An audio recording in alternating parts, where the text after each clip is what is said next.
Hi friends, calcium iron ఎక్కువగా ఉండే కరివేపాకు మునగాకుని ఉపయోగించి హెల్దీ అయిన కారపొడిని చాలా టేస్టీగా ఎలా తయారు చేయాలో ఇప్పుడు చూద్దాం.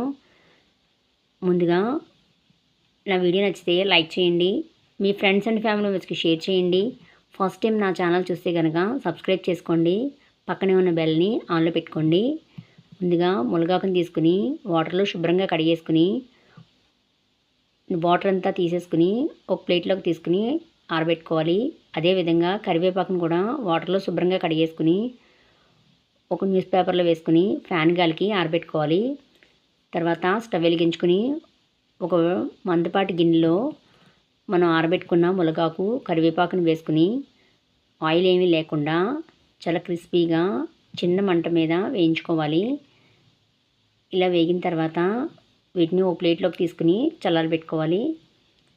తర్వాత అదే ప్యాన్లో ఒక స్పూను ఆయిల్ వేసుకుని ఒక స్పూను ధనియాలు 6 ఎండుమిర్చి వేసుకుని వేయించుకోవాలి. ఇవి వేగిన తర్వాత ఒక స్పూను నువ్వులు వేసుకోవాలి.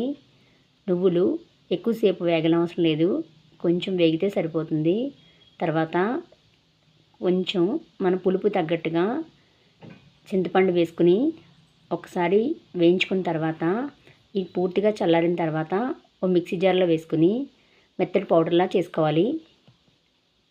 ఇది పౌడర్ అయిన తర్వాత మనం చల్లారబెట్టుకున్న మునగాకు కరివేపాకుని ఇందులో వేసేసుకుని 1/2 స్పూను జీలకర్ర, రుచికి తగినంత ఉప్పు, వెల్లుల్లిపాయలు 8-10 వేసుకోండి.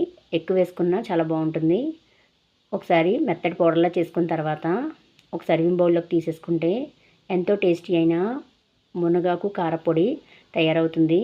దీని వేడివేడి అన్నంలో కొంచెం నెయ్యి వేసుకుని తింటే చాలా బాగుంటుంది. మాటలకు చెప్పలేం, అంత అద్భుతంగా ఉంటుంది. మీరు కూడా తప్పకుండా ట్రై చేయండి.